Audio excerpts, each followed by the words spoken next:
But look, I want to say that President Obama is right. The current healthcare system we have in this country is unsustainable.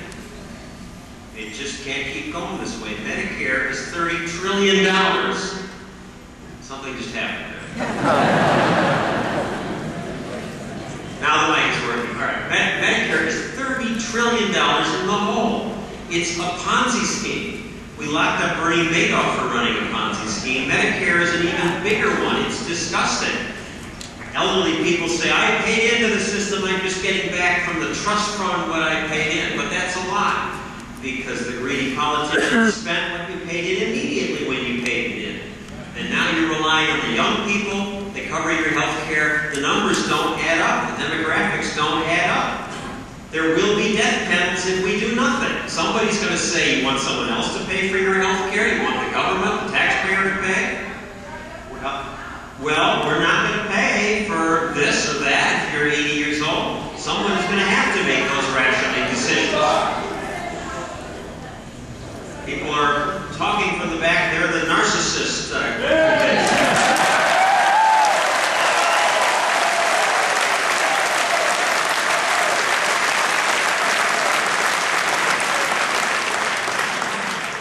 Can't even hear what they're saying. But the current system is broken. Obama's right. Unfortunately, I think the reform proposals will make things much worse.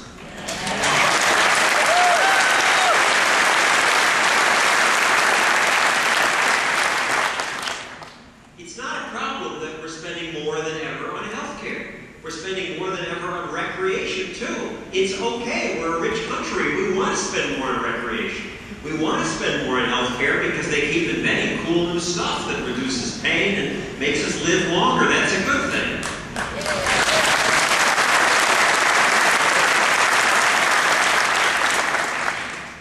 It becomes a problem when we require other people to pay for it. And it's unsustainable.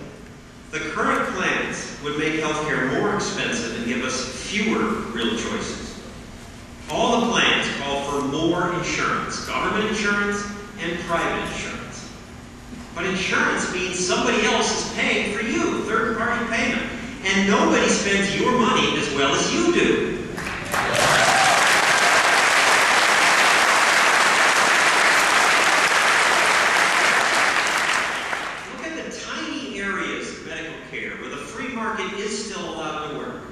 That's things like plastic surgery, cosmetic surgery, LASIK eye surgery. What's going on there? Well, it's great. First of all, the doctors are eager to please you because you're spending your own money. They suck up to you. They give out their own home phone numbers, their cell phone numbers. They give out their email addresses. Does your doctor do that? Because they're trying to please the customer. And the quality keeps going up. And the prices have dropped 30%. That's what happens in a free market. You get all kinds of innovation, miracles, contact lenses you can throw away. It comes from capitalism, the much vilified capitalism.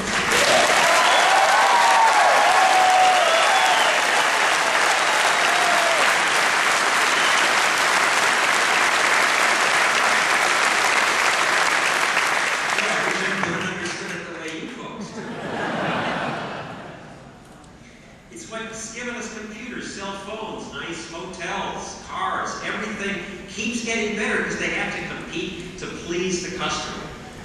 This is an organization, Americans for Prosperity. It's capitalism that has lifted more people out of the mud and misery of poverty than any system ever. Yet that's not what we're doing.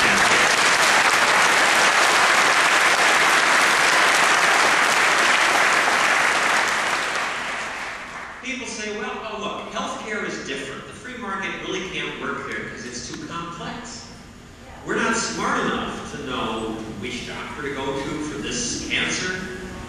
We can't, when we're having a heart attack, make a choice about which hospital to go to. But that's nonsense, because free markets don't need everyone to be an expert for free markets to work. Free markets just need a few people to pay attention. And they guide the rest of us. Take, as an example, cars. Do you understand what makes one car safer than another, or one better than another? I sure don't. I'm no car engineer. But compare the worst you could buy here in Wisconsin to the very best that the government elites in a very smart country could produce. And that was the Trabant. Remember? That and the Yugo were the best that they could do. And these were those East German engineers. They were no slouches. So why? Why, when most of us don't understand cars, did that happen? Why, when the Berlin Wall fell, did the Trabant and Yugo just go out of business? Why couldn't their best compete with our mediocre? Because not everybody has to be an expert for markets to work. You just need those car buffs, or the people who read the car magazines. And in an open society, word of mouth spreads. The good news spreads, the bad news spreads, the good companies thrive, the bad ones atrophy. This would work for healthcare too, if we would just let it. But we don't. We keep saying government must do more. Government must run more of our lives. It must stimulate the economy. It must create a new goal to replace the old one. It's just not there.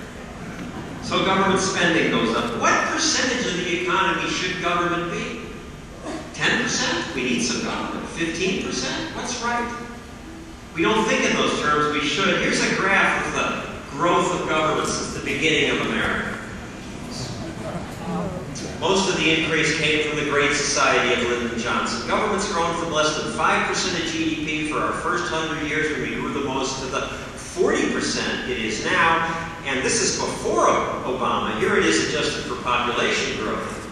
The idea that they're going to keep the promises that they're making now, that Medicare is possibly going to pay for our health care, are just insane. And it keeps getting worse under the current administration. Here's today's Wall Street Journal headline: $9 trillion decade of debt. $9 trillion added to the national debt. They are